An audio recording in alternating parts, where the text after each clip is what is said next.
Good afternoon बच्चों।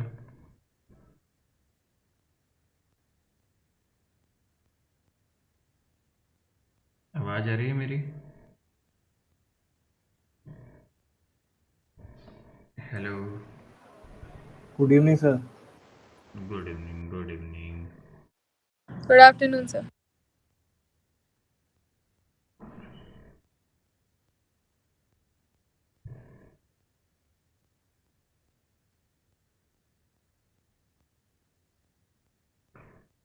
बेटा कल प्रैक्टिस की, कुछ कर पाए हम?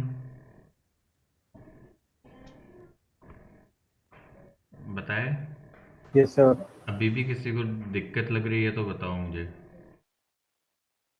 कि सर यहाँ कोई प्रॉब्लम है या यहाँ कोई दिक्कत है।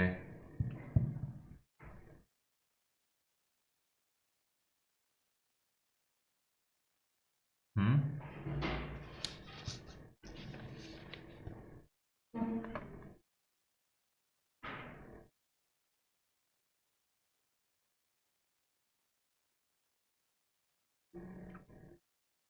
दिक्कत ही नहीं है, वेरी गुड। ये तो चमत्कार कर दिया तुम लोगों ने, सबने। चलिए शुरू करते हैं फिर कहानी, और क्या। फिर डाइपोल पढ़ रहे थे पिछली क्लास में हम, करेक्ट? Yes sir. तो आइडिया है, याद है डाइपोल क्या है, क्या कैसे बनता है? Yes, sir. गुड।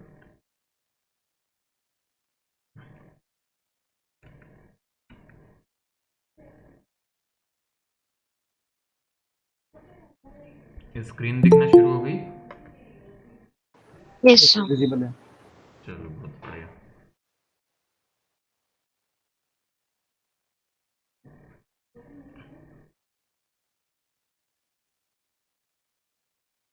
एक सेकंड बस बेटा।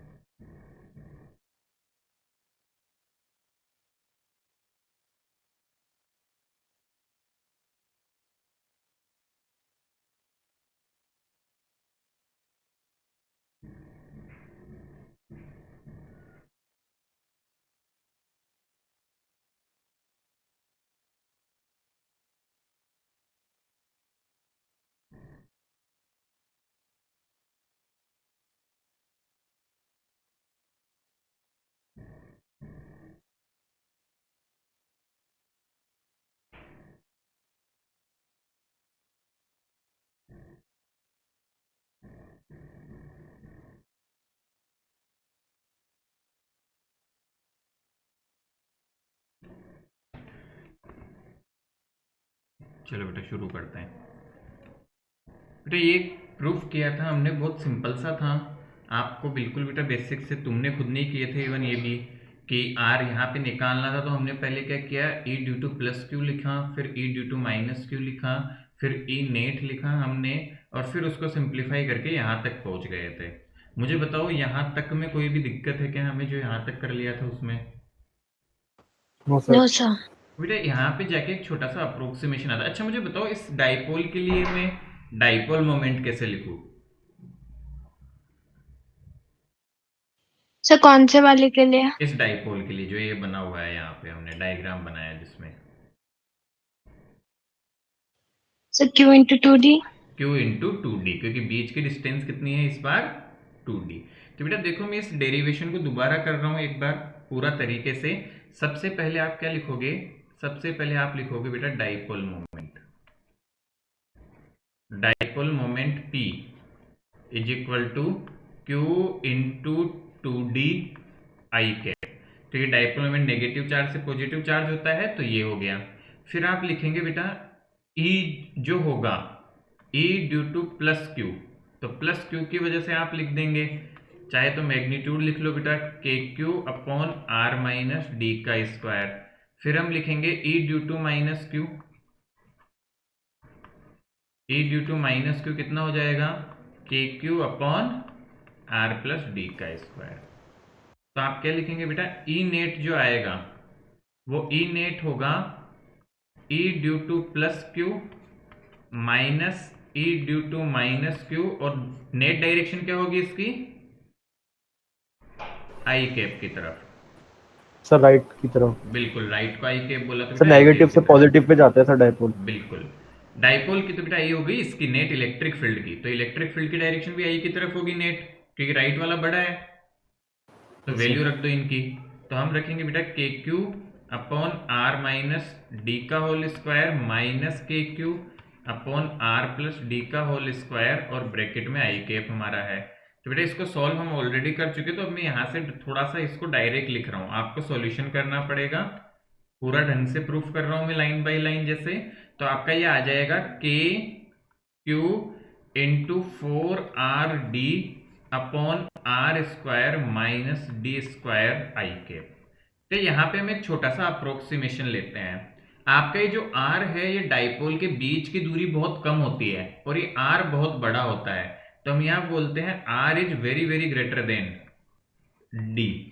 तो r जो है वो d से बहुत बड़ा होता है, तो हम r के मुकाबले d को नेग्लेक्ट मान सकते हैं। तो जैसे ही मैं d को यहाँ पे नेग्लेक्ट कर दूंगा, क्या बचेगा बताओ डिनोमिनेटर में? Sir are square. r4 बन जाएगा बेटा, K Q Yes, sir. Into 4RD upon R की पावर 4 बन जाएगा। तो देखो एक आर की पावर से एक आर की पावर कट गई, तो ये बन रहा है बेटा Sir. k into Q. अब देखो मैं इसको ढंग से लिखूंगा, इंटू 2D इंटू आई कैप, और एक 2 को मैं बाहर लिख लिया ऐसे, 4 था ना बेटा, 4 को 2 टुकड़ों में तोड़ दिया, 2 इंटू 2 अपॉन आर की पावर क्यूब। अच्छा ऊपर देख के बताओ, क्यू इंटू 2D इंटू आई कैप को कुछ लिख सकता हूँ क्या? Yes, sir. P. इस पूरी चीज को हम P बोल सकते हैं। तो ई नेट कितना आ गया, ध्यान से देखे बेटा, ई नेट आ जाएगा 2kp बाई आर क्यूब। तो ये फॉर्मूला हो गया 2kp बाई आर क्यूब।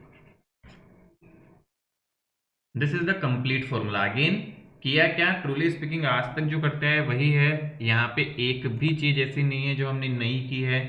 आप सिंपली यूज करो इसको, के क्यू 4RD, और इसको बेटा सोल्व आउट किया।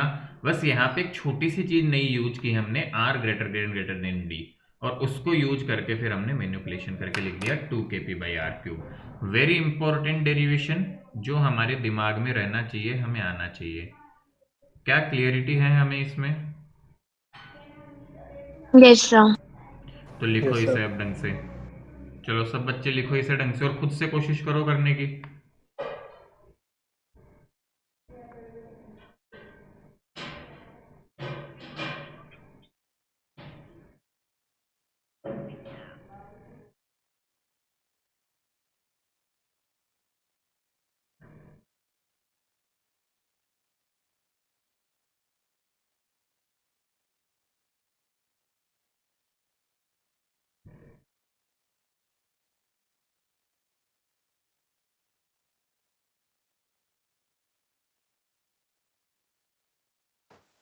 सर डी को सर ऊपर जीरो क्यों नहीं माना?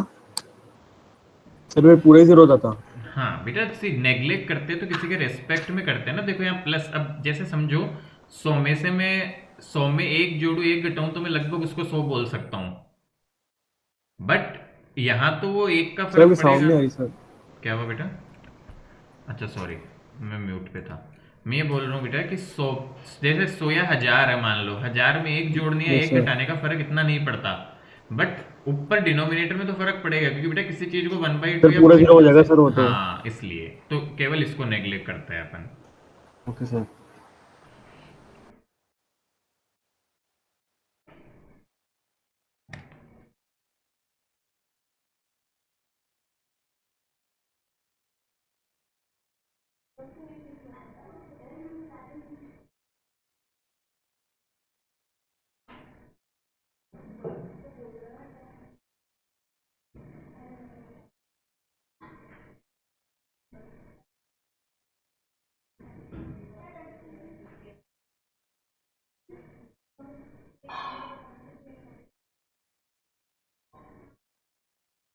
Done. Yes sir. Yes, sir. चलो बेटा आगे बढ़ते हैं। एक दूसरा डेरिवेशन तो बेटा मैंने होमवर्क दिया था, इसको हम बोलते हैं, एक्चुअल में इसकी हेडिंग होगी बेटू कितने बच्चों ने ट्राई किया है? Electric field on equatorial axis of dipole.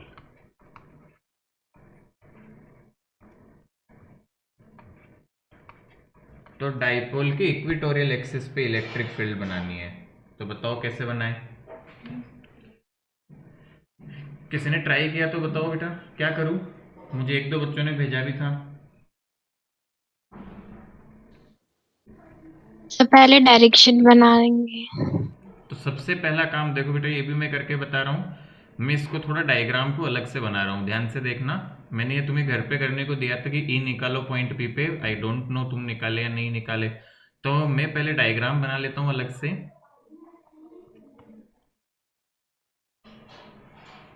तो बेटा इसके सेंटर से आर दूर ली थी हमने, ये वैल्यू ए है, ये वैल्यू भी ए मानी थी हमने, या डी मान लो, हम डी मानते आ रहे हैं। तो ये माइनस क्यू, ये प्लस क्यू, और ये आर बड़ा होगा बेटा, जो भी होगा ये थीटा एंगल मान लो। एक बात बताओ, माइनस क्यू की वजह से डायरेक्शन किधर होगी? क्या ऐसे होगी? नीचे की तरफ। बहुत बढ़िया। और प्लस क्यू की वजह से ऐसे ऊपर जाती हुई ऐसे। ऊपर की तरफ। बेटा आपको सिखाया था कि इनके बीच में एंगल थीटा यहाँ है, तो यहाँ भी थीटा होगा, ये मैं बहुत बार बता चुका हूँ। बेटा आपके दोनों वैल्यूज आ गई, तो सबसे पहली चीज तो वही लिखो इसके प्रूफ में, डाइपोल मोमेंट। डाइपोल मोमेंट कितना हो जाएगा? डाइपोल मोमेंट पी वेक्टर हो जाएगा बेटा Q इंटू 2D, क्योंकि यहाँ दोनों के बीच की दूरी 2D मानी है हमने, इंटू आई कैप। इसी तरह बेटा यहाँ पे देखो, अब इस वैल्यू को मैं R, ये R डिस्टेंस है, तो ये वैल्यू ये कितना हो जाएगा? ये हाइपोटेनियस, क्या under root of R square plus D square? सोचो जरा। Yes sir. Yes sir, Pythagoras से। बिल्कुल, तो बेटा इस डिस्टेंस की जरूरत पड़ेगी हमें, तो यहाँ पे मैं लिख रहा हूं ई ड्यू टू प्लस क्यू। तो ये कितना आ जाएगा देखो, के क्यू अपॉन आर स्क्वायर, ये है आर स्क्वायर, तो under root of R square plus D square का होल स्क्वायर। तो क्या ये आ गया, K Q upon R square plus R D square plus square. D square. इसी तरह बेटा ई माइनस क्यू का मैग्नीट्यूड लिखो, तो ये भी आ जाएगा K Q upon R square plus D square. R बोलो, स्क्वायर। क्योंकि ये यस सर। डिस्टेंस भी सेम है। बेटा ये दोनों वैल्यू सेम आ गई, तो हम क्या बोलेंगे, let E due to plus Q equal to E due to minus Q, दोनों को ई बोल दो हम। तो बेटा इस तरफ भी ई वैल्यू है और इस तरफ भी ई है। अब आगे कैसे सॉल्व करें बताओ? क्या कंपोनेंट ले ले इनके? सर ए स्क्वायर प्लस बी स्क्वायर करके कर लें सर। नहीं बेटा, क्योंकि थीटा नहीं है ना हमें पता, तो कंपोनेंट ओके लेंगे सर। इनके। Okay sir. थीटा पता होता तो वो लगा लेते हैं, अदरवाइज कंपोनेंट लेंगे, तो ये भी ई है और ये भी सर ई है। साइन थीटा कट जाएंगे दोनों के। बिल्कुल बेटा, तो देखो इसका इधर कंपोनेंट बताओ ई कॉस थीटा, और इसका इधर कंपोनेंट भी ई कॉस थीटा, तो दो ई कॉस थीटा आ गए इधर। इसका ऊपर की तरफ ई साइन थीटा, और सर इसका ये तो कट नीचे जाएंगे की सर, डिसाइड तरफ थीटा। ई साइन थीटा। बहुत बढ़िया बेटा, तो हम क्या लिखेंगे यहाँ पे, perpendicular components that is e sin theta cancel out, एक दूसरे से कैंसल आउट हो जाएंगे बेटा। सॉरी, ब्रैकेट यहां एंड करो, e sin theta cancel out हो जाएगा, ठीक है। तो यहां से e sin theta cancel out हो गया। This implies e net. e net जो होगा वो होगा बेटू, ध्यान से देखना क्या लिख रहा हूं, 2e cos थीटा। ये डायरेक्शन कौन सी होगी बताओ, आई कैप की minus I cap? Sir minus I cap. Minus I cap, बहुत बढ़िया। अब सबकी वैल्यू लिख दो बेटू, यहाँ ई कितना है बताओ, हम ऊपर निकाल चुके हैं, तो 2 मल्टीप्लाई बाई ई की वैल्यू है K Q upon R square plus D square. अच्छा कोस थीटा बताओ, इस ट्राइंगल से कोस थीटा क्या होता है, base upon hypotenuse. Yes sir. तो ध्यान से देखो, कोस थीटा हो जाएगा D upon root of R square plus D square multiply by minus I cap. तो बेटा देखो अब क्या बन गया ये, तो ई नेट आ गया हमारे पास में, इस माइनस को बाहर निकाल रहा हूं, माइनस के इंटू 2D, इसको 2 को बेटा D के साथ लिख रहा हूं मैं, देखना क्या कर रहा हूं, के क्यू इंटू 2D इंटू आई कैप, ये पूरा पूरा क्या बन गया, P. P बन गया। यस सर, पी बन गया। और ये देखो नीचे बिटू जो है, अब के बारे में मैं क्या करूंगा, इसको नेग्लेक्ट कर दूंगा। तो हम बोलते हैं बिटू R very very greater than D, R very very greater than D, this implies E net जो आएगा वो आर को यहां से डी को यहां से नेग्लेक्ट कर दें तो यहां से बेटा आर स्क्वायर बचा और यहां से आर बचा, तो नीचे आ गया आर क्यूब। तो देखिए क्या बन गया, minus K P upon R cube.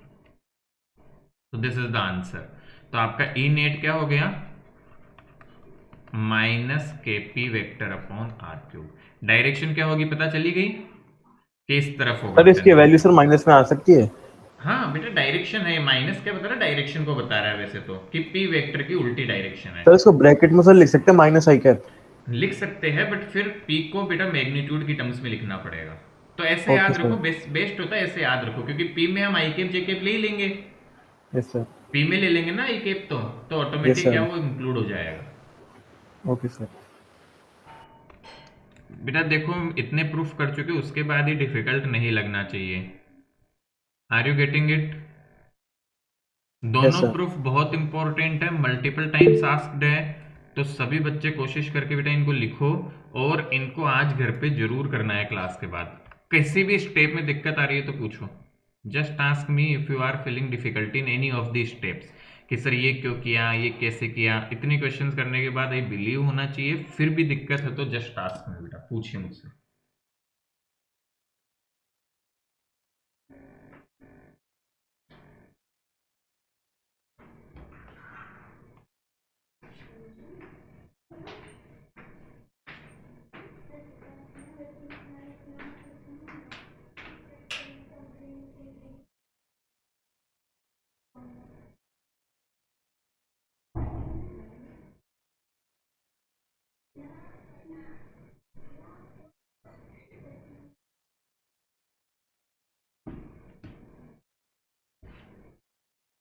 Sir, yes बेटा।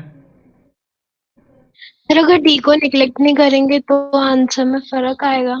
बेटा डी को करना ही है, ये प्रूफ का पार्ट है। हाँ फर्क आएगा, और ये तो ओके आसान कर सर। रहे हैं हम, इवन ये तो हम आसान कर रहे हैं लाइफ को, डी नेग्लेक्ट करके कितना आसान कर रहे हैं, सोचो यहाँ इसके स्क्वायर में ऐड करते कितना डिफिकल्ट होता, तो ये तो आसान कर रहे हैं हम।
Is it done?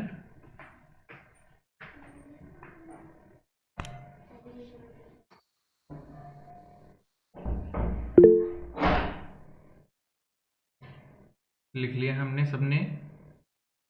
No, sir. लिखो बेटा जल्दी जल्दी से। तो बेटा इनको वापस प्लीज घर जाके जरूर खुद से प्रूफ करना, खुद से देखना कर पाए कि नहीं, this is very very important, certainty है इस पार्ट के बेटा एग्जाम में। सर इसके न्यूमेरिकल ज्यादा आते हैं यहाँ पर सर, ये डेरिवेशन। Derivations, okay sir. ये पूरा पोर्शन इंपॉर्टेंट है बेटा, B it numerical, B it आपके डेरिवेशन ज़्यादा इंपॉर्टेंट होते हैं, बट स्टिल काफ़ी सारी चीज़ें डायरेक्ट आती है तो वो तो हेल्पफुल है हमारे लिए, ऐसा कोई पोर्शन है तो, and this is one of them. Sir ये डी कहाँ से आया? बेटा डी डाइपोल के बीच की 2D दूरी मानी है हमने, डाइपोल की डिस्टेंस बीच की, तो सेंटर से कितनी कितनी दूरी होगी दोनों तरफ की? ए। डी और डी बेटा, अरे ये इसको भूल जाओ, सॉरी, अरे रे, अब इसको मिटा भी नहीं पाऊंगा, ये ए गलती से लिख गया बेटा, यहाँ ये डी है, ठीक है। Okay sir. हाँ, ये मैंने यहाँ अलग बना दिया था डायग्राम इसलिए। Okay sir. सर आपने ये मार्क करा था sir, electric field on axis of dipole, हाँ सर 3 मार्क्स का। हाँ, सर ये कितने मार्क्स का आता है? तीन तीन बेटा, ये डेरिवेशन 3 मार्क्स में आते हैं, ये डेरिवेशन भी 3 मार्क के लिए पूछा जाता है। Okay sir. सर आपने पहले जो क्वेश्चन दिया था ना उसमें ए ही लिया था आपने। हाँ कोई बात नहीं बेटा, मैंने ए ले लिया था, वो तो मैंने जो क्वेश्चन दिया था तुम प्रैक्टिस करने, बट इट्स फाइन। क्या समझ में आया क्या कैसे करना है? चाहे ए हो डी हो, क्या यही फर्क आएगा ना ए और डी का बेटा, हाँ सर। तो फर्क नहीं पड़ता इतना, बट हमने क्या कन्वेंशनली डी माना है ना उसको, इसलिए मैं डी लेके बता रहा हूँ, दैट्स इट। हाँ सर, वो तो आ गया।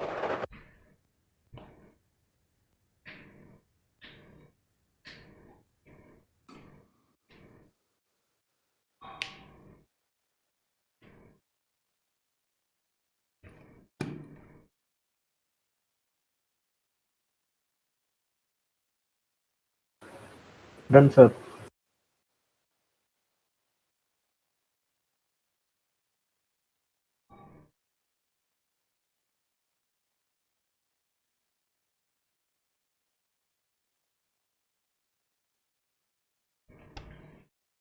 डन।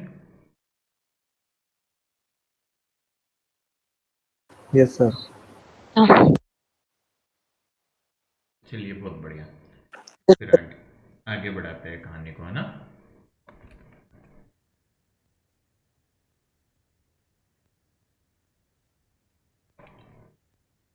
देखो बेटा, तो हमने दोनों डेरिवेशन देख लिए कि इलेक्ट्रिक डाइपोल पे हमारे पास में बेटा इलेक्ट्रिक डाइपोल की वजह से फील्ड कितना होगा, और इलेक्ट्रिक डाइपोल की वजह से हमारे पास में इक्वेटोरियल एक्सिस पे कितना फील्ड होगा। आपको एक बात समझ में आई होगी, ई ऑन एक्सिस ऑफ डाइपोल, यदि मैग्नीट्यूड की बात करूं, this is 2 times the E on equatorial line of dipole, है कि नहीं? साइन वाइन ना देखे अपन तो कि माइनस आई है प्लस आई है, क्यों है ऐसा? एक्सिस का फॉर्मूला क्या था बताओ? 2kp yes sir. by r। और इक्वेटोरियल का क्या था? Minus K P by R cube, but mod लगा दिया मतलब डायरेक्शन नहीं देख रहे हैं, तो क्या इसको 2 से मल्टीप्लाई करूंगा तो ये आ जाएगा सेम सर इक्वल हो डिस्टेंस के जाएंगे। लिए, सेम डिस्टेंस के लिए, है ना। तो ये ध्यान Yes, sir. रखना है, एक हमें छोटी सी चीज है, छोटी सी बात बिल्कुल जो ध्यान में रखनी है बेटा। चलो फिर आगे बढ़े। सर ऐसा क्वेश्चन आ सकता है क्या सर? हमें सर बोल दिया सर ई इक्वेटोरियल में सर, हमें सर इसकी वैल्यू क्या है हाँ सर, ये है ना वो निकालना है सर, ई एक्सेस। हाँ, आप पूछ सकते हैं ना, क्यों नहीं पूछ तो सकते? सर यही फॉर्मूला लगा के फिर हो जाएगा काम। हाँ, यदि डिस्टेंस सेम दिए तो बेटा, डिस्टेंस हाँ सर, सेम नहीं डिस्टेंस दी सेम हुई कुछ है, लिख रखा हो हाँ तो हाँ बिल्कुल बिल्कुल काम हो जाएगा। सर लिख लेते हैं इसको।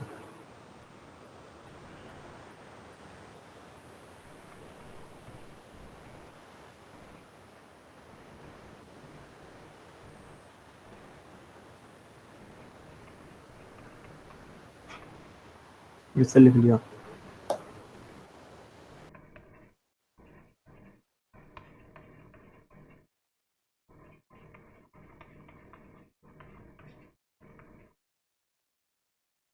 एक छोटा सा टॉपिक है, force and torque on electric dipole in uniform electric field. ये ऐसा समझ लो इस चैप्टर में पढ़ी जाने वाली लास्ट चीज है डाइपोल से रिलेटेड। तो फोर्स और टॉर्क निकालना है हमें इलेक्ट्रिक डाइपोल पे, कब? जबकि यूनिफॉर्म इलेक्ट्रिक फील्ड हो। बेटा मैंने जब इलेक्ट्रिक फील्ड पढ़ाया था तब सिखाया था, बताओ यूनिफॉर्म इलेक्ट्रिक फील्ड को कैसे रिप्रेजेंट करते हैं? तो बहुत सारी लाइंस एक पैरेलल साथ बना के, एक स्ट्रेट। दूसरे के स्ट्रेट पैरेलल लाइंस बना के बेटा। तो पहले तो वही बना लेते हैं, तो देखो ऐसे बना सकता हूं मैं, ये यूनिफॉर्म इलेक्ट्रिक फील्ड की लाइंस हो गई। तो ये ई बेटा है यूनिफॉर्म, मान लो ई वैल्यू है उसकी, इस तरफ ऐसे। अब हम क्या कर रहे हैं, मान लो इसमें एक डाइपोल रखा हुआ है इस तरह से, कोई -q और +q ऐसे रखा हुआ है डाइपोल, थोड़ा तिरछा सा किया हुआ मान लो। अब सबसे पहले इस पे फोर्स निकालते हैं बेटा। तो एक बात बताओ, आपको एक छोटा सा कॉन्सेप्ट सिखाया था, प्लस चार्ज पे फोर्स किस डायरेक्शन में लगता है? सर अपोजिट, मतलब इलेक्ट्रिक फील्ड से फील्ड दूर। की तरफ ही लगता है बेटा, जिधर इलेक्ट्रिक फील्ड होता है उसी तरफ। और यस सर। -q पे यस सर, इलेक्ट्रिक फील्ड का अपोजिट डायरेक्शन में। अपोजिट। तो बेटा इस डायग्राम में मैं इन पे फोर्स की डायरेक्शन बनाऊं, तो +q पे बेटा फोर्स लगेगा इधर F, और -q पे किधर लगेगा? इधर लगेगा। क्या इतना समझ में आया हमें जो मैंने बनाया? Yes sir. कैसे बना पा रहा हूं? तो बेटा लॉजिक, +q पे फोर्स लगता है ई की तरफ और -q पे फोर्स लगता है ई के उल्टा। बेटा सबसे पहली चीज हम यही लिखेंगे यहाँ पे, इसको दो टुकड़ों में कर रहा हूं, आप लाइन बाय लाइन चलने देना। इस तरफ मैं फोर्स की बात कर रहा हूं बेटा, तो फोर्स से रिलेटेड चीज देखना कैसे लिखूंगा मैं, तो मैं कहूंगा Bittu on force on +q, force on +q उसको बोल देते हैं बेटा लेट्स से F+q। तो इसकी वैल्यू हो जाएगी q मल्टीप्लाई बाई ई, मतलब ई के वेक्टर की तरफ ही है वो। और फोर्स ऑन -q क्या हो जाएगा? F ऑन -q, तो इसको मैं लिख सकता हूं -q इंटू ई। क्लियर? बात समझ आ रही है? Yes sir. वेक्टर फॉर्म बेटा सीधा फॉर्मूला लिख दिया आपका। अगेन मैंने पिछली क्लास में पूछा था आपसे कि ये कैसे लिखोगे, और इसका आंसर था कि ये इस तरह से लिख देंगे। तो नेट फोर्स कितना होगा डाइपोल पे, बताओ कैसे निकाले नेट फोर्स? क्या दोनों को जो ऐड कर दे? यस सर, तो F सर नेट दोनों को फोर्स सर माइनस करना पड़ेगा सर, ऑपोजिट डायरेक्शन में जा रही सर ये। हाँ अपोजिट डायरेक्शन ही बेटा, देखो हमने वेक्टर फॉर्म में लिखा है तो सीधा वेक्टर्स को ऐड कर सकते हैं। आप यदि ओके सर। मैग्नीट्यूड लिखते तो माइनस करते। बेटा दोनों चीजों का हमेशा ध्यान रखो, हम जब वेक्टर फॉर्म ले लेते हैं तब तो वेक्टर्स को ऐड करो, और जब डायरेक्शन का ध्यान रखते हैं हम केवल मैग्नीट्यूड लिखते हैं तब। तो अब से पहले के जो क्वेश्चंस किए उनमें हम मैग्नीट्यूड लिख रहे थे बेटा केवल, इसलिए हम डायरेक्शन को खुद ध्यान में रख रहे थे। यहाँ कैसे भी करो, यदि मैं मैग्नीट में दोनों से करके बता दूंगा अभी, तो F नेट क्या हो जाएगा? F on +q vector form में प्लस F ऑन -q। तो यहां से बेटा आपका आ जाएगा QE प्लस माइनस का QE। तो आंसर कितना आया? 0। अब जैसे कि आप पूछो बेटा विदाउट वेक्टर फॉर्म करना है हमें, तो दूसरा तरीका देखो कैसे कर सकते हैं। तो बेटा फिर आप F+q को लिखते QE, मैग्नीट्यूड लिख लो, और F-q का मैग्नीट्यूड भी क्या होता बताओ? सर कटेगा तो सर फिर भी वही, QE, दोनों QE तो होते बीच ना। में माइनस होगा सर। तो अब के बार क्या करते हैं हम, F नेट में दोनों अपोजिट है तो हम दोनों को माइनस कर देते हैं। मैग्नीट्यूड लिखते हैं तो बेटा हम खुद से लॉजिक लगाते हैं दिमाग, और जब सर वेक्टर फॉर्म में लिखते हैं तो फिर लॉजिक नहीं लगाते, वेक्टर फॉर्म खुद कंट्रोल कर लेती है उसको। तो आपका फिर भी आएगा तो 0 ही। ठीक है? Yes sir. तो एक बात समझ आई कि जो डाइपोल है उस पे इलेक्ट्रिक फील्ड यदि यूनिफॉर्म है बेटा, तो फोर्स जो लगता है वो एक्चुअल में आपका 0 आता है। वेरी इंपॉर्टेंट रिजल्ट, डाइपोल पे यूनिफॉर्म इलेक्ट्रिक फील्ड में जो फोर्स आएगा वो 0 के बराबर आएगा। तो एक बात समझ आ गई बेटा, net force on dipole is equal to 0। ठीक है, ये बात हमें समझ आ गई। अच्छा बताओ बेटा, इस पे नेट फोर्स 0 हो तो क्या एक जगह से दूसरी जगह चल सकता है क्या? No sir. No sir. तो हम बोलते हैं बेटा net translatory motion. Net translatory motion is not possible,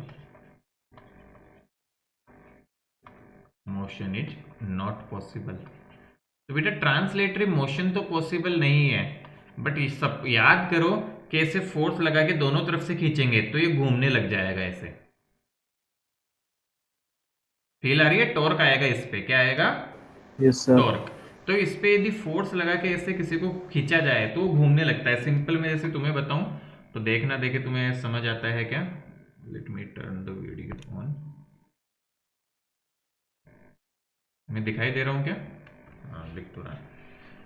तो बेटा सपोज करो कि ये जैसे एक पेन है मेरे पास, तो तुम ऐसे समझो कि बेटा इसको मैं इस तरफ से जैसे नीचे पुल कर रहा हूं और ऐसे ऊपर, तो क्या ये घूमने लगेगा ऐसे? Common sense. Yes sir. मतलब एक फोर्स ऊपर लगाए, एक फोर्स नीचे, तो बेटा दोनों फोर्स बराबर तो चल तो नहीं सकता, बट दोनों की वजह से ये क्या करेगा? इसे घूमने लगेगा। क्यों? क्योंकि इसकी वजह से टॉर्क आ रहा है। इसकी वजह से क्या आ रहा है? Torque.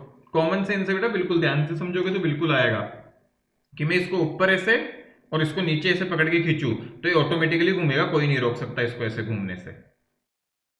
Getting it? Yes sir. सब बच्चे और बच्चे बेटा समझ आया कैसे घूमेगा ये? Yes sir. गुड। तो देखो आगे बढ़ाते हैं कहानी को। तो बेटा इस दो फोर्सेज की वजह से घूमता है, ठीक है? सॉरी, क्या हो गया? हाँ, तो इन दो फोर्स की वजह से ये घूमेगा बेटा। तो अब आता है टॉर्क कैसे निकाले। तो टॉर्क के लिए हम क्या बोलते हैं बेटा? Net translational motion is not possible but there is a torque on dipole, hence rotation motion is possible,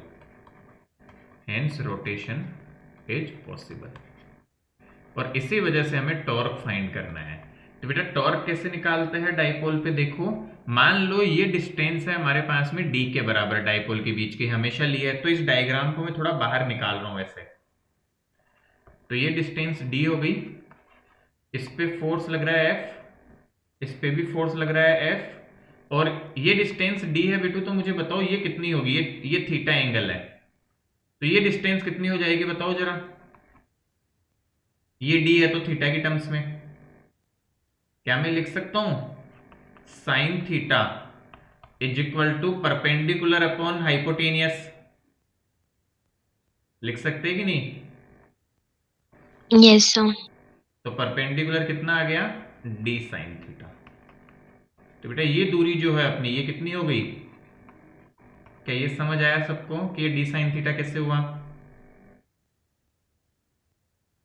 sir मैं वापस समझा दूं? बेटा देखो एक ट्रायंगल बना लिया इसको मिलाते हुए, जहां ये थीटा एंगल है, ये फोर्स लग रहा था, इसी को नीचे खींच लिया बेटा मैंने, इस पे फोर्स इधर लग रहा था, इस पे इधर।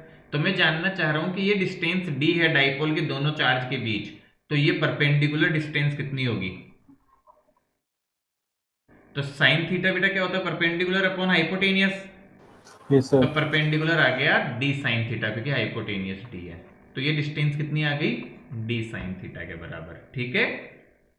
यस सर, समझ गया। अब बता, देखो टॉर्क कैसे लिखेंगे। अब इसमें एक फॉर्मूला काम में लेंगे हम। टॉर्क जो होगा वो होगा बेटा, ध्यान से देखना, हम लिखते हैं magnitude of force multiply by perpendicular distance.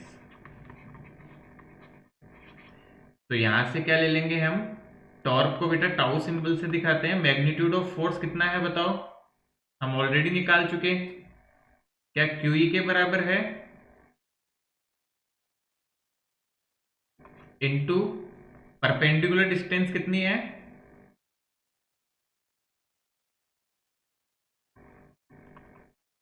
d sine theta. Sir D sine theta. बस, तो देखो बेटा इसको थोड़ा अलग से लिखेंगे, तो हम Q यहां पे इस E को साथ में लिख ले रहा हूं, Q और D को साथ लिख रहा हूं देखो, और E को यहां लिख रहा हूं। अब बताओ QD क्या बन गया? Q इंटू D क्या बन गया इसके लिए, डाइपोल के लिए?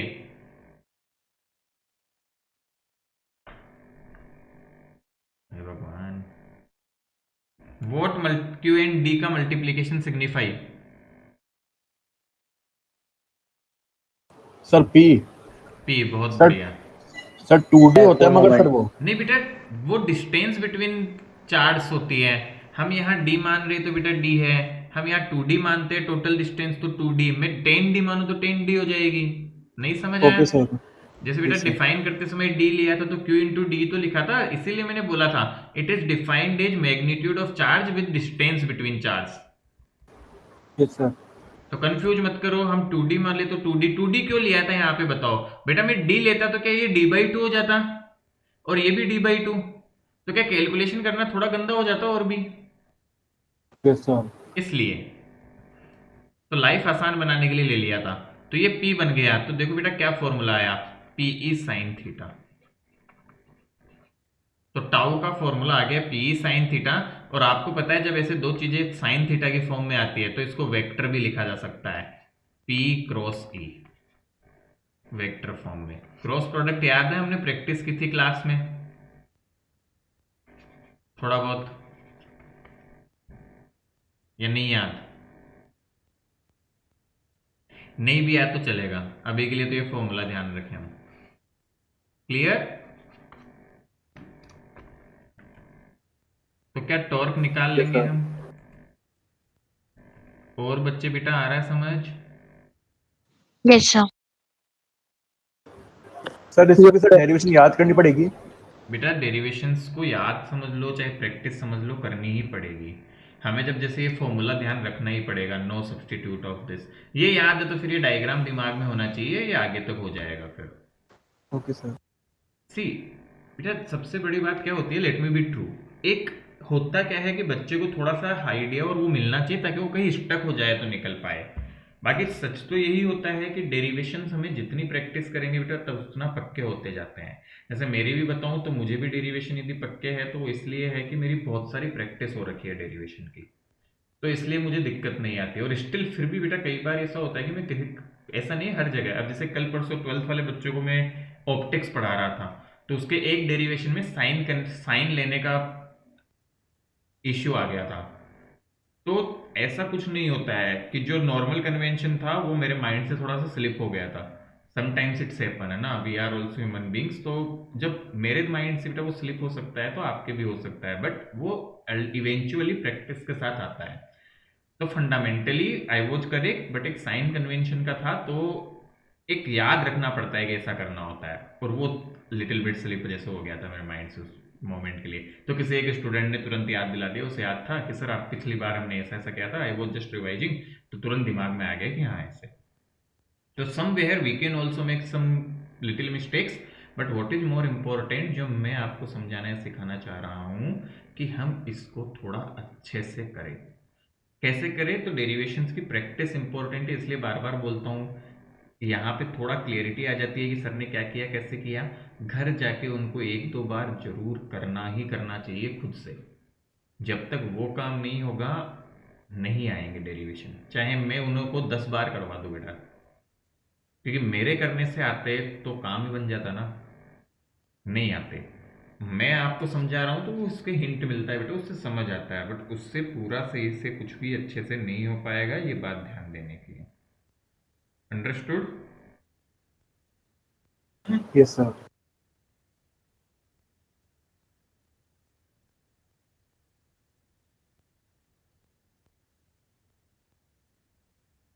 अंडरस्टूड?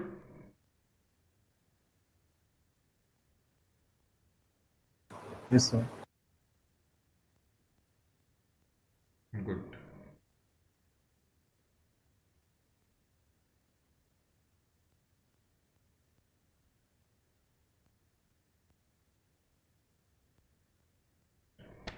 चलिए तो ये लिख लो फटाफट से, फिर जल्दी से लिखो, और एक बार लिखते समय बेटा पूछते भी चलो क्या कैसे लिखोगे। पहले डायग्राम बनाना, ये मैं स्टेप बाय स्टेप बताता हूँ। फर्स्ट पार्ट ये है लिखने का, फिर ये मत लिखना, फिर सेकंड पार्ट में ये वाला पार्ट लिखना, इधर वाला बेटा, और ये भी लिखने की जरूरत नहीं है, केवल ये लिख लेना।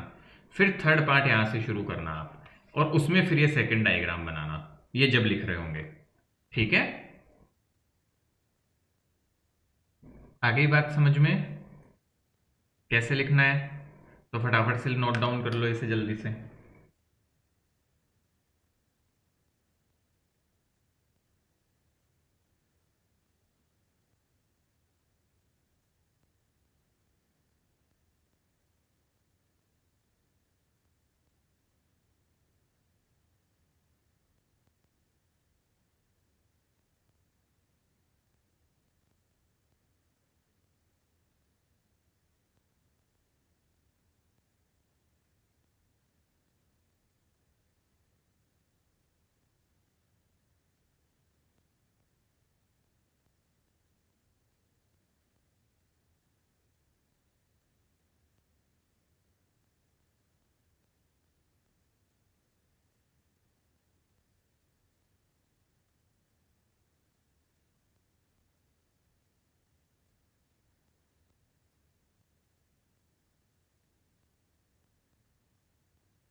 Is it done?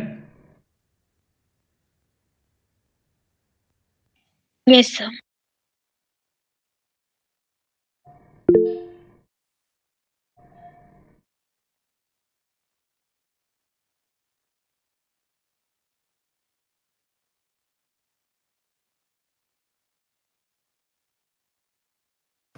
Done sir.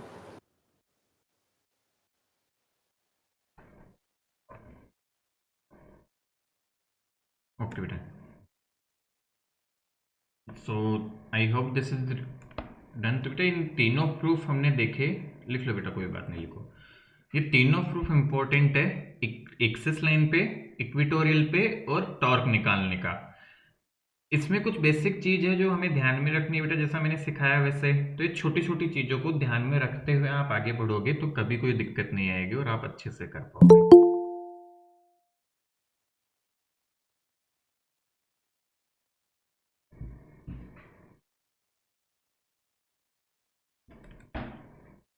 इसी का बेटा नेक्स्ट टॉपिक शुरू करूंगा, तब से फिर देखना। ये वाला इलेक्ट डाइपोल से रिलेटेड पोर्शन हमने कर लिया है ना। ठीक है sir.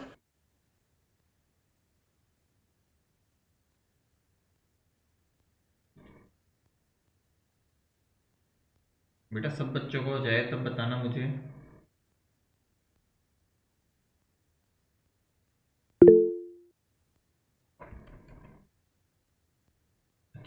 One more thing beta, again I keep on reminding you all guys that please be careful. The situation is very very tough outside and I don't know actually, जैसे medical में जो फ्रेंड्स है और जो है जानकारी में, it's very tough. सो जब तक बहुत ज़रूरत ना हो, डोंट गेट आउटसाइड। ओके, इन छोटी छोटी चीज़ों का ध्यान रखेंगे हम तो it will be of great help, सबके लिए होगा ये हेल्पफुल। ठीक है, तो ये छोटी सी बातें हैं जिनको आप ध्यान में रख के चले बेटा। ओके, आई होप अंडरस्टूड है सब बच्चों को ये यस सर। चीज़ें।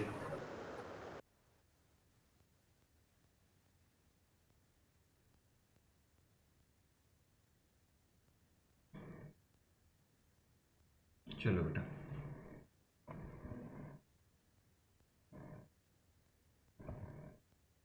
आगे बढ़ाते हैं कहानी।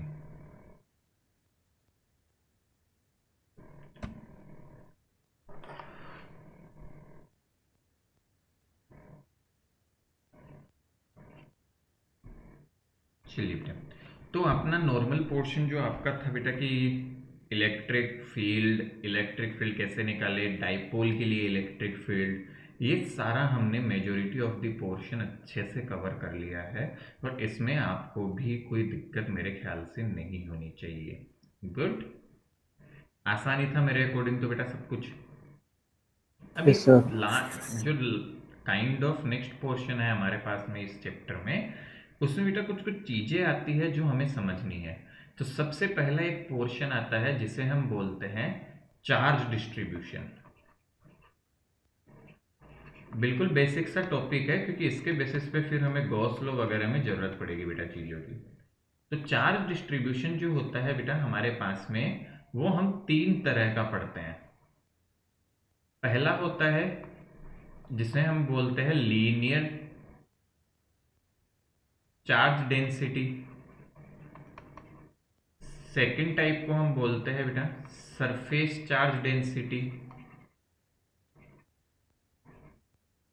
Surface charge density.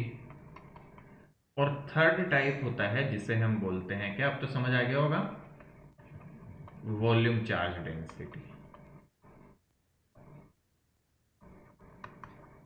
ठीक है बेटा, तो पहला होता है charge density, surface charge density, volume charge density.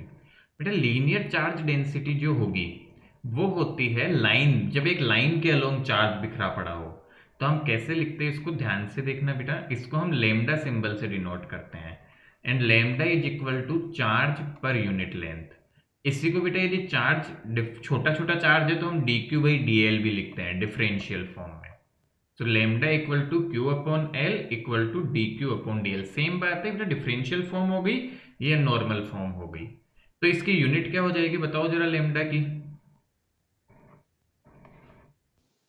Coulomb by coulomb per length. Metre. क्या हो जाएगी? Coulomb per metre. अच्छा, इसको डिफाइन कैसे करूंगा?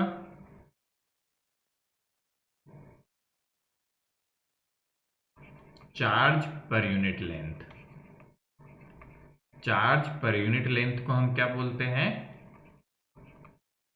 Linear charge density. बेटा बिल्कुल common sense, Q by L D Q थोड़ा बाई ध्यान डी एल। से ये बता दो क्यू अपॉन एल कैसा है, लैम्डा इज इक्वल टू। बेटा ये याद रखने का है, मतलब ये है ऐसा होता है।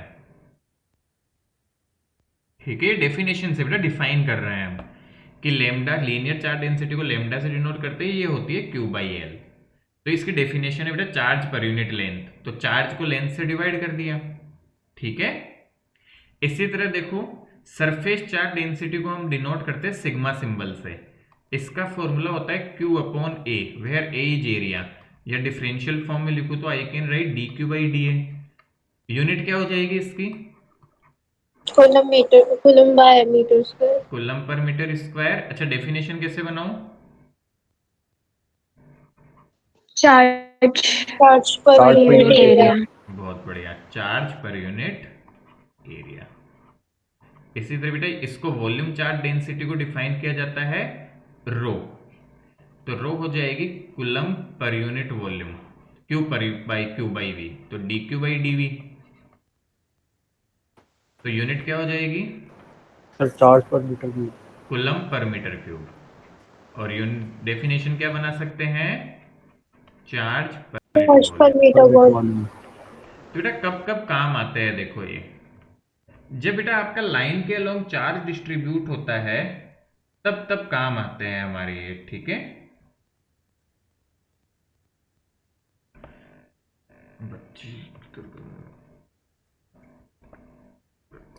तो बेटा देखो कैसे आएंगे। तो ये तब काम आता है जब आपका चार्ज एक लाइन के अलोंग डिस्ट्रीब्यूट होता है, तो हम बोलते हैं बेटा चार्ज, ये जब कब काम आएगा, जैसे मान लो रोड पे चार्ज डिस्ट्रीब्यूटेड है, ऐसे रोड दे दिया आपको, उस पे चार्ज है क्यू और उसकी लेंथ है एल, तो लेमडा को क्या लिख सकता हूं? Q by L. आ रहा है समझ में?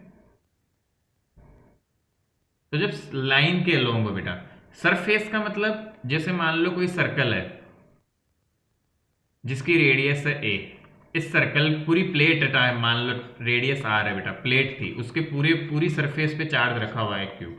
तो बताओ सिग्मा क्या हो जाएगा?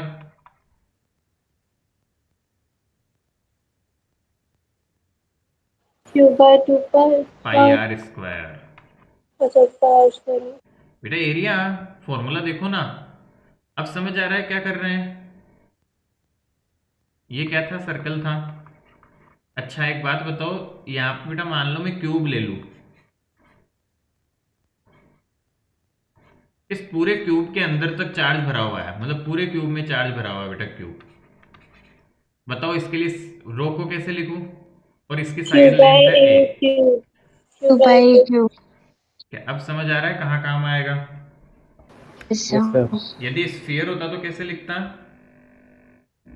Q by 4 by 3 power square cube by R four cube by three pi R cube.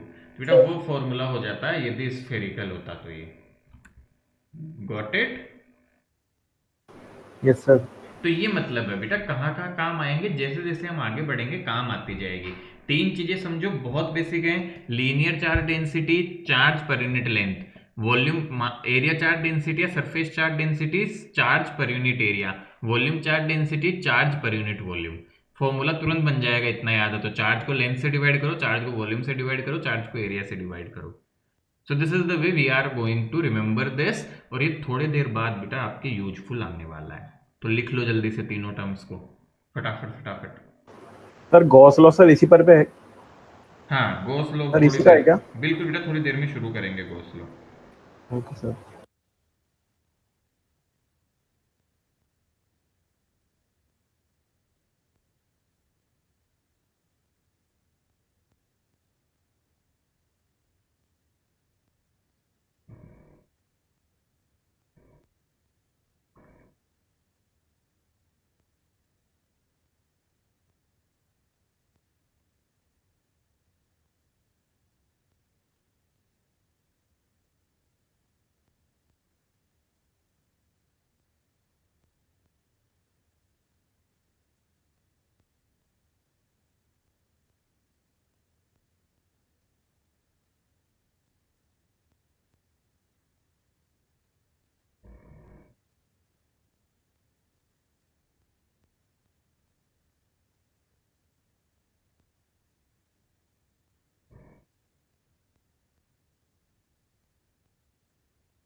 हो गया सब।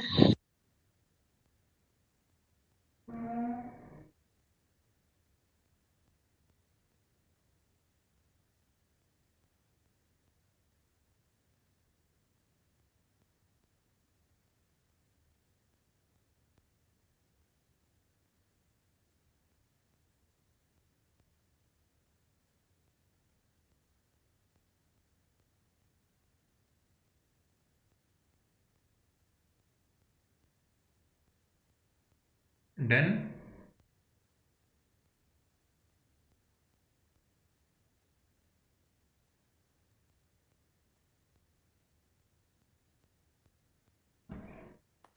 Yes sir. चलो बेटा आगे बढ़ते हैं। Sir 2 minute.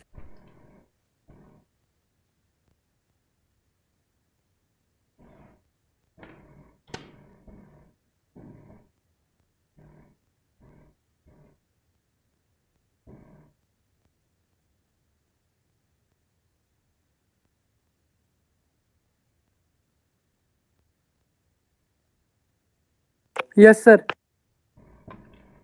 चलो देखो बेटा, आई होप और बच्चों ने भी लिख लिए हैं। बेटा एक टॉपिक आता है जिसे हम बोलते हैं, this is you can say last portion of the chapter electric flux, और इससे रिलेटेड ही गॉस लॉ आएगा।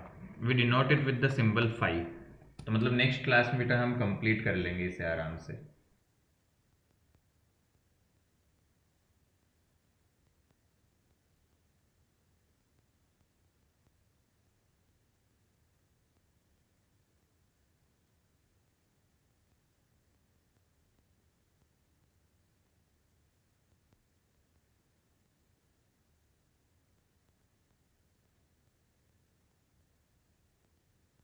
चलो बेटा, सो पहले तो बेटा मैं आपको ये एक्सप्लेन करने की कोशिश करूंगा कि फ्लक्स क्या है और इसकी कहानी किस तरह से चलती है। तो ध्यान से देखें अभी थोड़ी देर के लिए, है ना।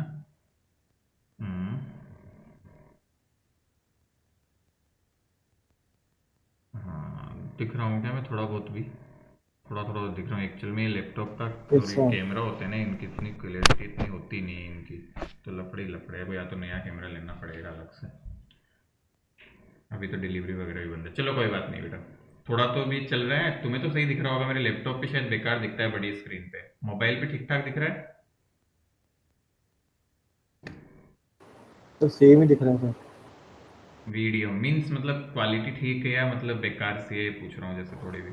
सर समझ आ जाएगा सर। अच्छा ठीक है फिर तो। तो मेरे को तो दिख ही नहीं रहे। अरे दिख जाऊंगा, टेंशन ना ले। अनपिन कर, तूने किसी और को पिन कर रखा होगा। किसको पिन किया हुआ है उसको हटा दे, किसी और को किया हुआ है तो। चलो बेटा ध्यान से समझते हैं कुछ बातों को, है ना। Very simple things, let's try to understand. तो इलेक्ट्रिक फ्लक्स क्या है, ये बहुत ही एक तरह से मतलब अजीब सा टॉपिक रहता है और बच्चों को काफ़ी डिफिकल्ट भी लगता है। रीजन क्या होता है इसके पीछे कि एक तो ये दो जगह आएगा, इलेक्ट्रिक फ्लक्स और मैग्नेटिक फ्लक्स।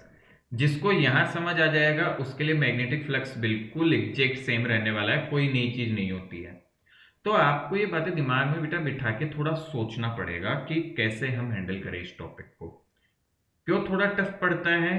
क्योंकि इसमें अब अगेन थोड़ा सा विजुअलाइजेशन आ जाता है बेटा, हल्का सा, कि कैसे आप डायरेक्शन लेंगे, क्या करेंगे। तो इन सब वजहों से थोड़ा थोड़ा सा टफ होने लगता है। पहले मैं इलेक्ट्रिक फ्लक्स की फील देने की कोशिश कर रहा हूँ बेटा, होती क्या चीज है, ताकि तुम भी इसको पकड़ सको, हाँ एक तरह से।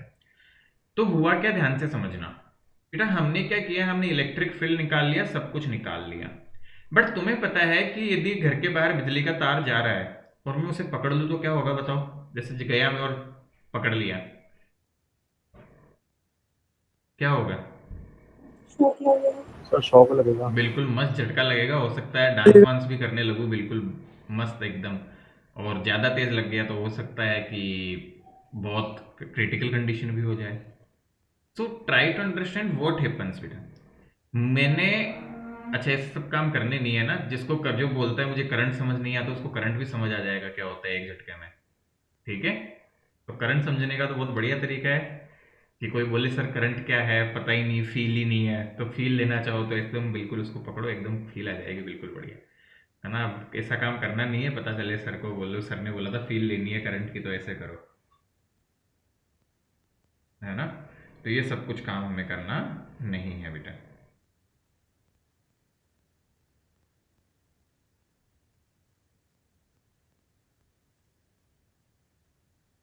चलो आगे बढ़ते हैं। एक सेकंड बेटा।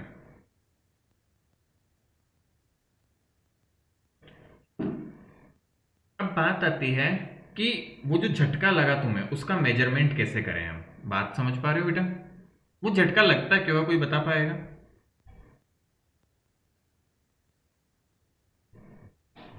बिल्कुल, कोई भी आप में से बता पाएगी झटका क्यों लगता है? सर बॉडी में current negative electrons charge transfer रहता की है, वजह अपनी से। बॉडी पॉजिटिव होती है। हम्म, सर वहाँ पे नेगेटिव चार्ज रहता है, अपनी बॉडी पॉजिटिव रहती है। सर बॉडी में अच्छा इलेक्ट्रॉन्स ट्रांसफर की वजह से।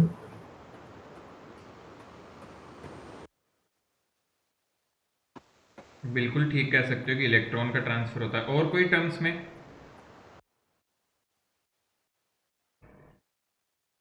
इन other terms what we can say. फिर एक छोटी सी बात को समझो, हम छोटी क्लास में पढ़ते हैं, क्या इलेक्ट्रॉन किसी वायर से फ्लो करते हैं तो क्या एनर्जी होती है उनके पास? होती है नहीं? Yes, sir. डेफिनेटली Yes, होती है sir. बेटा। Lots of electrons are there और वो फ्लो कर रहे हैं तो उनके पास में एनर्जी होती है। इसको क्या हुआ बेटा कि हम जैसे अब तुमने बोला इलेक्ट्रॉन फ्लो कर जाते हैं बॉडी में, ऐसे होता है वैसे होता है, तो ये सारी चीजें आती है, ठीक है। अब क्या हुआ कि ये सब चीजें बहुत टफ थी, इन टर्म्स को समझना बहुत भारी पड़ रहा था।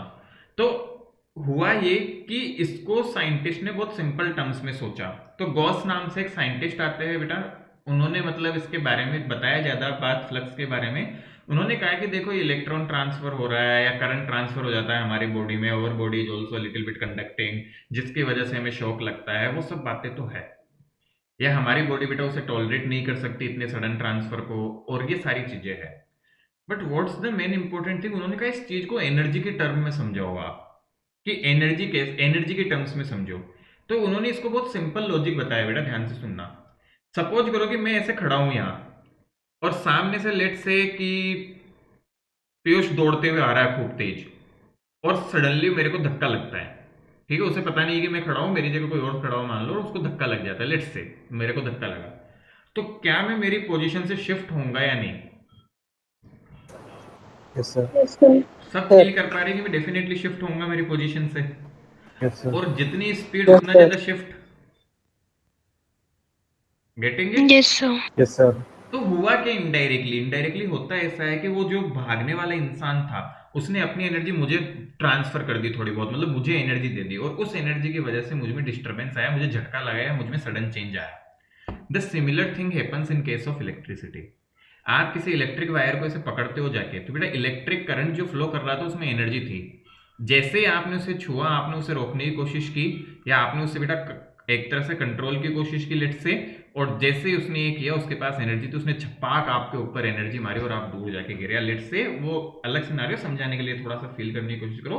It's not actually what happens, but चीजों को थोड़ा सिंपलर बनाने के लिए सब चीजें इंट्रोड्यूस की गई, वो मैं तुम्हें समझाने की कोशिश कर रहा हूँ। तो ऐसा कुछ कंसिडर करो कि उसने से करंट जो जा रहा था, उसने तुम्हें काइंड ऑफ जैसे नॉर्मल धक्का लगता है ना, वैसे कुछ झटका मार लगा तुम्हें। तो इनडायरेक्टली क्या हुआ कि, अच्छा ये समझो कि जब करंट फ्लो कर रहा है उसमें जितनी एनर्जी होगी, क्या तुम्हें उतना ही भयंकर झटका लगेगा? तो थोड़ा Yes, फील sir. करके देखो, यस सर। एग्जैक्ट वही बात थी। तो क्या बनाया गया बेटा, ध्यान से सुनना, कि करंट फ्लो करता है कंडक्टर से, मतलब इलेक्ट्रिक फील्ड मौजूद है वहां। मतलब क्या हुआ, that electric field is present. और जब इलेक्ट्रिक फील्ड प्रेजेंट है, तो इलेक्ट्रिक फील्ड की वजह से बेटा आपको झटका लग रहा है। तो इलेक्ट्रिक फील्ड एक ऐसी चीज है बेटा जो एनर्जी कैरी करती है, और हम आगे चल के जब कैपेसिटेंस पढ़ेंगे तब आपको बिल्कुल डिटेल में ये समझाएंगे भी कि एनर्जी कैरी कैसे होती है और कैसे करता है। अभी ये चीज एक्सप्लेन नहीं कर पाएंगे, पर अभी के लिए इतना समझो कि इलेक्ट्रिक फील्ड जब भी था, that is a cause of production of electric current, और इलेक्ट्रिक फील्ड हमेशा एनर्जी लेके चलता है। तो वो इलेक्ट्रिक फील्ड आप क्या करते हो, उसे ऑब्स्ट्रक्ट करने की कोशिश करते हो, तो उस एनर्जी को वो आप पे फेंक के मारता है, और हम उस एनर्जी को झेल नहीं पाते, इस वजह से हमें ड्रास्टिक चेंजेस हो जाते हैं बेटा। यदि ज्यादा देर उस एनर्जी के कांटेक्ट में रह गए तो हमें वो डिस्ट्रॉय भी कर सकती है, ठीक है। ऐसा समझो कि एनर्जी थी वो, इलेक्ट्रिक फील्ड कैरीज एनर्जी। तो किस इलेक्ट्रिक फील्ड जो एनर्जी लेके जाता है उसे मेजर कैसे किया जाए, उसका मेजरमेंट कैसे निकाले, तो उसको मेजर करने के लिए एक टर्म डिफाइन की गई जिसे बोला गया इलेक्ट्रिक फ्लक्स। क्या बात समझ आई? Yes, sir. Yes sir. तो व्हाट इज इलेक्ट्रिक फ्लक्स, थोड़ा फील करने की कोशिश करो। Electric flux is actually something which tells us about the measurement of electric energy और the energy carried by electric field. समझ आ रहा है? किताबी डेफिनेशन अलग है, वो भी बताऊंगा, बट फील करने के लिए डेफिनेशन है कि इलेक्ट्रिक फील्ड गुजर रहा है, तो इलेक्ट्रिक फ्लक्स कोई ऐसी चीज है जो बताती है कि इस गुजरते हुए इलेक्ट्रिक फील्ड के पास कितनी एनर्जी है। आई बात समझ में? जैसे मैं दौड़ रहा हूं, तो कौन सी एनर्जी बताती है मेरी दौड़ने की energy? Positive. Kinetic energy. Good. तो काइनेटिक एनर्जी बताती है मेरे दौड़ने की एनर्जी को। Yes sir. सेम उसी तरह से यदि इलेक्ट्रिक फील्ड है किसी रीजन में सेटअप, तो उस इलेक्ट्रिक फील्ड के पास कितनी एनर्जी है ये बताता है टर्म फ्लक्स। क्या दिमाग में घुसा? Yes sir. इसी तरह आगे जाके बेटा मैग्नेटिक फ्लक्स पढ़ेंगे, तो मैं क्या बोलूंगा कि मैग्नेटिक फील्ड के पास कितनी एनर्जी है, वो कौन बताएगा? Magnetic flux. Magnetic flux. Clear हुई थोड़ी सी चीजें? Yes sir. चलो बहुत बढ़िया। तो अब इस कहानी को थोड़ा सा आगे बढ़ाने की कोशिश करूंगा, बेटा ध्यान से समझो। इसकी फील जरूरी है। सी आई नो कि फॉर्मूला हुआ और सब हुआ, सब याद कर लेते हैं बच्चे, रट्टा मार लेते हैं और तुम भी कर लोगे, बट एक फील आना बहुत जरूरी है कि what is actually this electric flux या मैग्नेटिक फ्लक्स। तो फ्लक्स एक बेटा एक जनरल टर्म है जो हमें किसके बारे में बताती है, इलेक्ट्रिक एनर्जी के बारे में। तो बुकिश डेफिनेशन पहले लिख रहा हूं बेटा मैं कि बुक्स क्या कहती हैं। तो वो कहती है number of field lines passing from a given area gives flux। कि नंबर ऑफ फील्ड लाइंस कितनी पास हो रही है किसी गिवन एरिया से बेटा, किसी गिवन स्पेस से, वो फ्लक्स के बारे में बताती है। तो बताओ बेटा, ज्यादा नंबर ऑफ फील्ड लाइंस तो क्या ज्यादा फ्लक्स होगा, yes come sir. Number of field lines तो कम फ्लक्स। ये तो किताब की डेफिनेशन हो गई बेटा।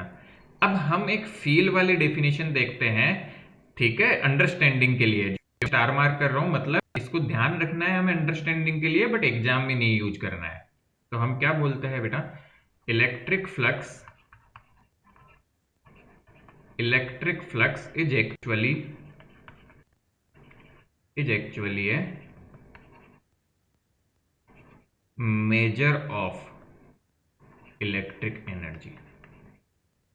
तो इलेक्ट्रिक फ्लक्स किसका मेजर होता है बेटा, इलेक्ट्रिक एनर्जी का। This is truth, this is actually कि बैक एंड में क्या चलता है बेटा।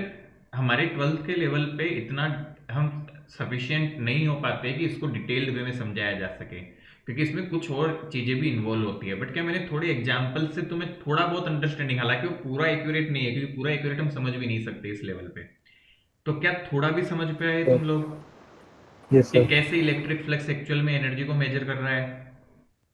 तो वो इलेक्ट्रिक एनर्जी को बता रहा होता है बेटा, ऐसे समझो कि electric flux is actually A measure of electric energy.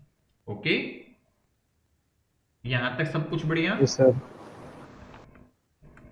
चलो, एक बहुत छोटी सी टर्म आती है बेटू जिसे हमें सीखना है इस इलेक्ट्रिक फ्लक्स में। इलेक्ट्रिक फ्लक्स पे आगे चर्चा जारी रहेगी, बट उसको आगे बढ़ाने से पहले हमें एक चीज समझनी है जिसे हम बोलते हैं बेटा एरिया वेक्टर।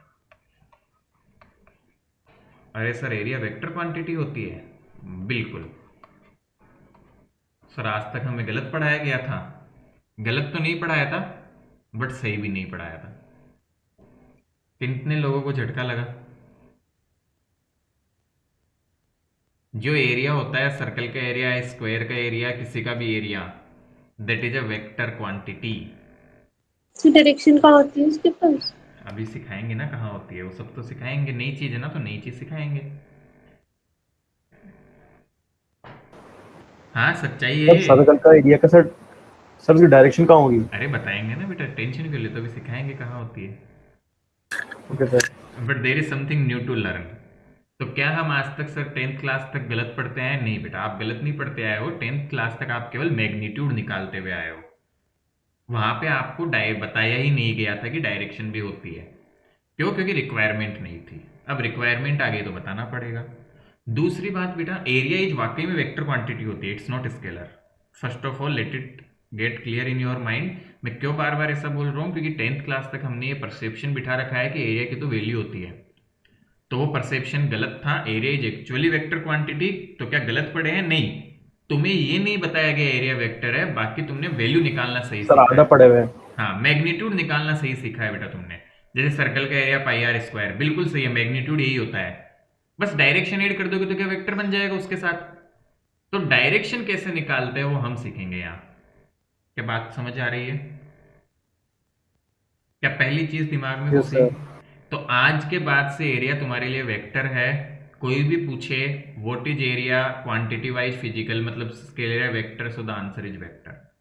सवाल मैग्नीट्यूड कैसे निकालेंगे तुम सबको आता है, तुम सबको पता है स्क्वायर का एरिया कैसे निकालते हैं, सिलेंडर का एरिया कैसे निकालते हैं, क्यूब का सरफेस एरिया कैसे निकालते हैं, हेमिस्फेयर का सरफेस एरिया कैसे निकालते हैं, सब तुम्हें पता है। what we are interested in finding the magnitude and direction, that's the important for us। क्यों? क्योंकि बेटा देखो, फ्लक्स की डेफिनेशन में क्या आ रहा है, ध्यान से देखो।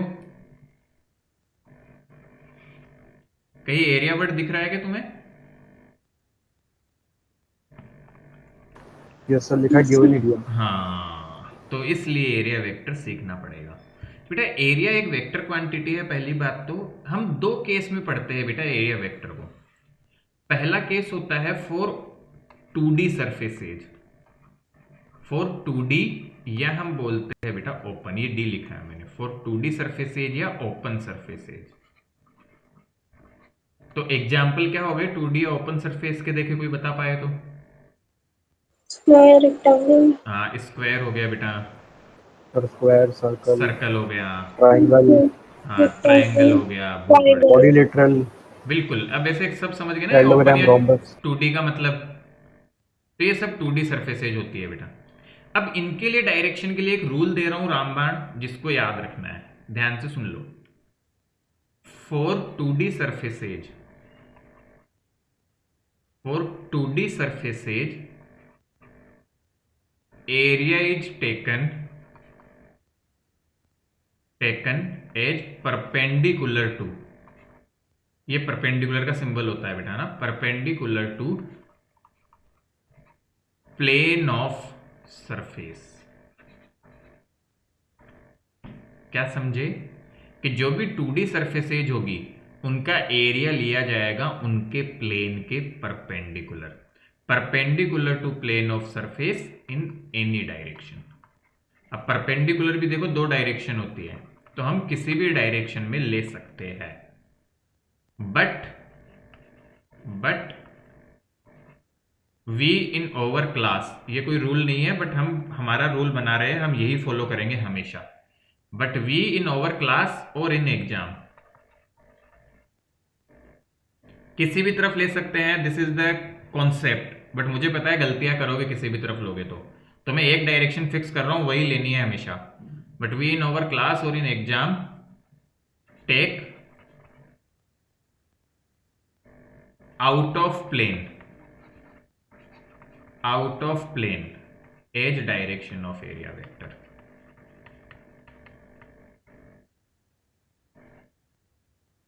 क्या बात दिमाग में घुसी? आउट ऑफ प्लेन का मतलब क्या है समझो बेटा। मान लो ये स्क्वायर है, इस तरफ x एक्सिस है, मान लो इस तरफ y एक्सिस है, इस तरफ z एक्सिस है, तो बताओ आउट ऑफ प्लेन डायरेक्शन कौन सी हुई? z। तो z एक्सिस बेटा आपकी यदि ऐसा बनाया जाता है तो z एक्सिस आपकी हो जाती है आउट ऑफ प्लेन, और इसको आप बोलते हैं डॉट से भी डिनोट करते हैं। तो बेटा आउट ऑफ प्लेन को हम डॉट से भी डिनोट करते हैं। तो हमेशा हम 2D सरफेस की डायरेक्शन कैसे लेंगे? Out of the plane. कैसे लोगे? क्या बात समझ आ रही है? Yes sir. गड़बड़ नहीं होना चाहिए। तो अब बताओ मुझे, यहाँ पे एक स्क्वायर दिया हुआ है, ऐसे बना हुआ है, बताओ इसका एरिया कैसे लिखूं? ए साइड है इसकी, एरिया वेक्टर बताओ कैसे लिखूं?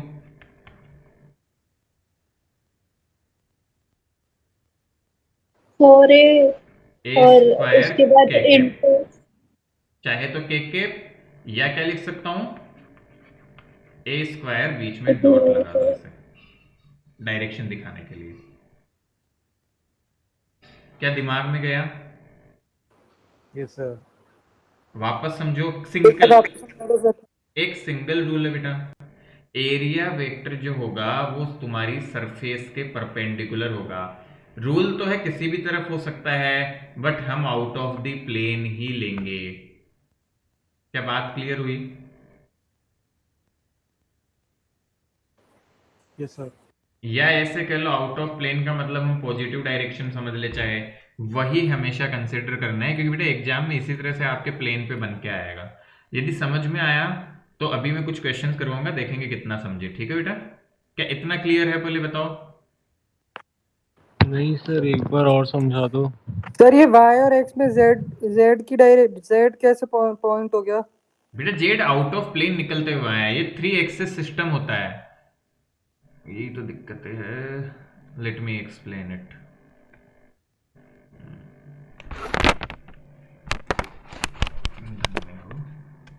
हाँ समझो बेटा, सी बेटा ये x हो गया, ये y हो गया, समझ पा रहे हो? और ये इसके परपेंडिकुलर होता है, देखो ऐसे ये जेड हो गया, ऐसा समझो। अब दिख पा रहा है? ये ऐसे बनता है, बट बेटा पेपर में कैसे बनाए इसको, ऐसे बाहर निकलता हुआ, तो ऐसे बाहर निकलता हुआ दिखा देते हैं। बात समझ रहे हो क्या? जी सर। दिखाई पड़ रहा है? Sir like the corner of the box. कह सकते हो काइंड ऑफ। बेटा समझ आ रहा है क्या सबको? अरे सर मेरे को आप दिखते क्यों नहीं हो? Yes, sir. अरे तेरे पिन का डिफरेंस होगा, कोई बात नहीं बेटा। इस क्या बेसिक बात क्लियर है? Yes sir. तो ये आपको समझ में आना चाहिए, ये बात ध्यान में होनी चाहिए हमें बेटा। पहली बात तो ये सो कॉमन सी चीजें बेटा, तीनों एक दूसरे के परपेंडिकुलर होती है। तो अब ध्यान से समझे बेटा, सिंपल सा लॉजिक है, तुम्हें तो सिंपल ध्यान रखना है कि इस तरह से बनता है ये। अभी मैं और क्वेश्चंस करवाऊंगा, पहले ये रूल याद रखना है तुम्हें। क्या याद रखना है? तुम तो ऐसे याद रखो कि 2D सरफेस के लिए हमेशा वो आउट ऑफ द प्लेन लेना है हमें एरिया वेक्टर। क्या इतना याद रख सकते हैं? Yes sir. बेटा कोई पीएचडी नहीं करवाने वाला तुम्हें, इतना भी। पहली बात,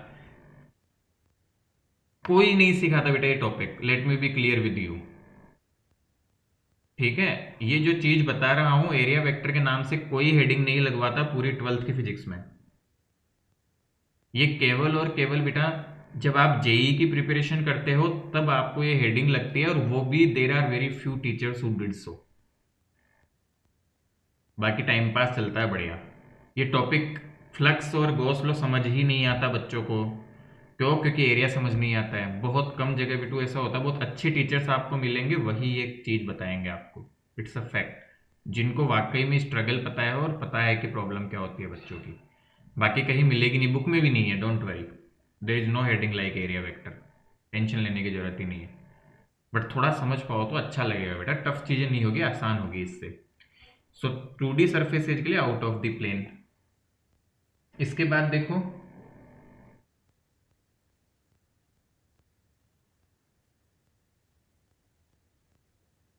दूसरा 3D सरफेसेज के लिए। अभी समझाऊंगा बेटा और डिटेल में, टेंशन मत करो। 3D सरफेसेज या क्लोज सरफेस। 3D सरफेस का मतलब क्या हुआ बताओ जरा, कोई एक दो example. Cube, cuboid, Sphere, hemisphere, cylinder. बहुत बढ़िया। स्फीयर, क्यूब हो गया, क्यूबॉइड। क्यूबॉइड हो गया, सिलेंडर हो गया। बेटा हमारी तीन चीज ज्यादा काम आई। स्फीयर हो गया, सर सर पिरामिड। हाँ वो सब भी है बेटा, बट ये तीन ज्यादा काम आएंगे, ठीक है? इनके लिए क्या करते हैं बेटा, ध्यान से समझना। For close surfaces, for close surfaces area vector is towards, area vector is towards outward normal, outward normal at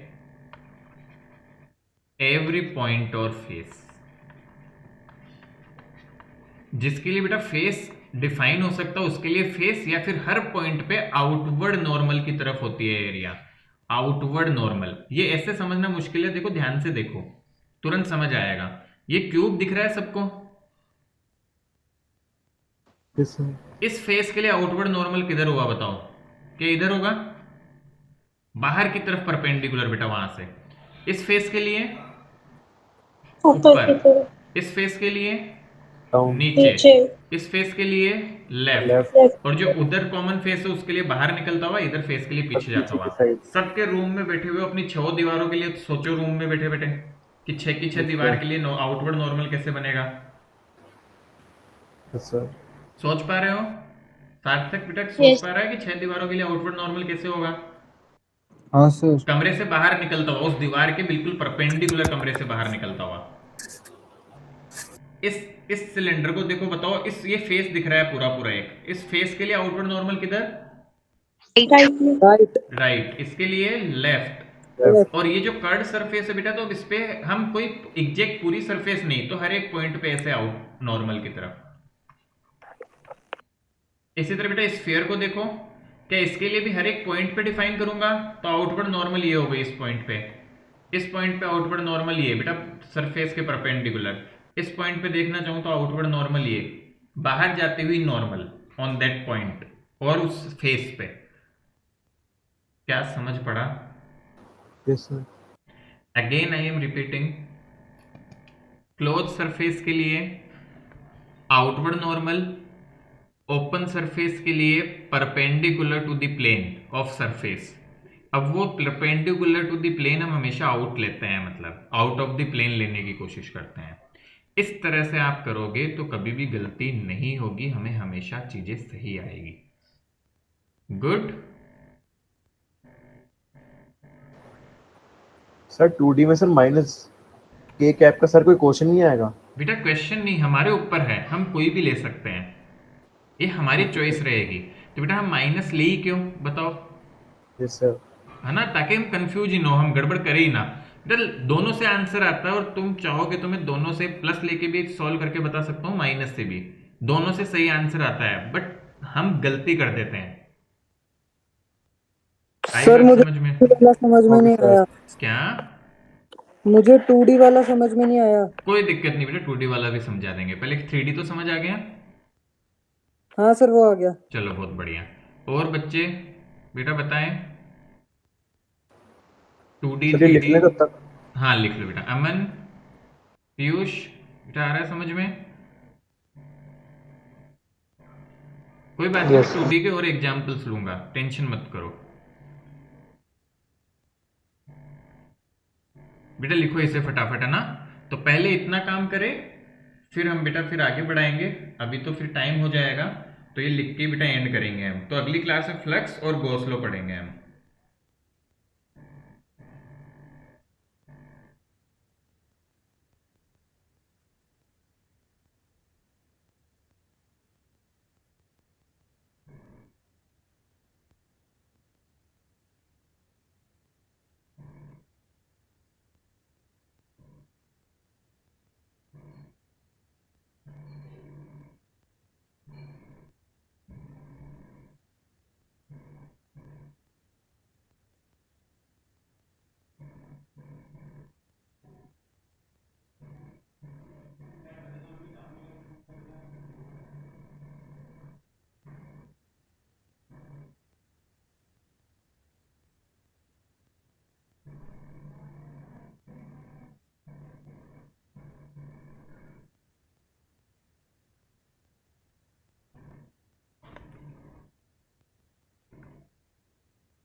done sir.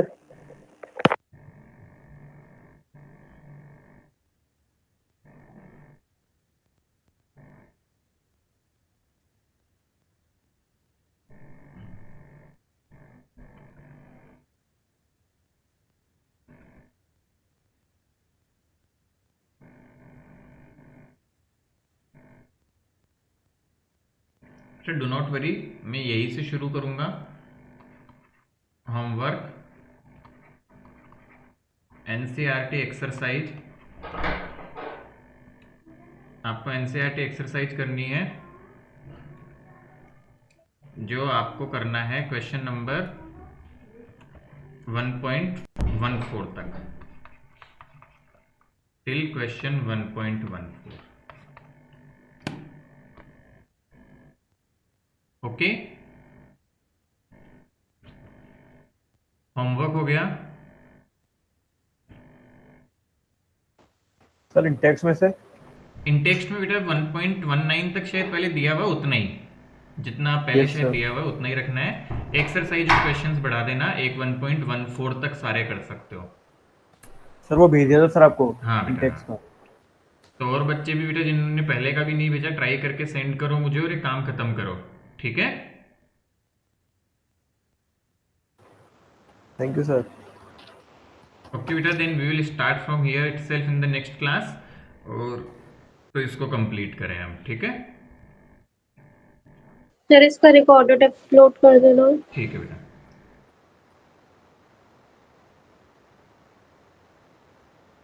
Thank you.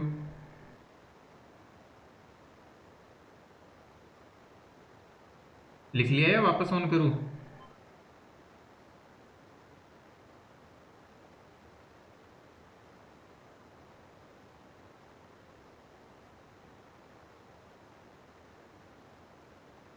बच्चों जियो फाई चल रहा है क्या?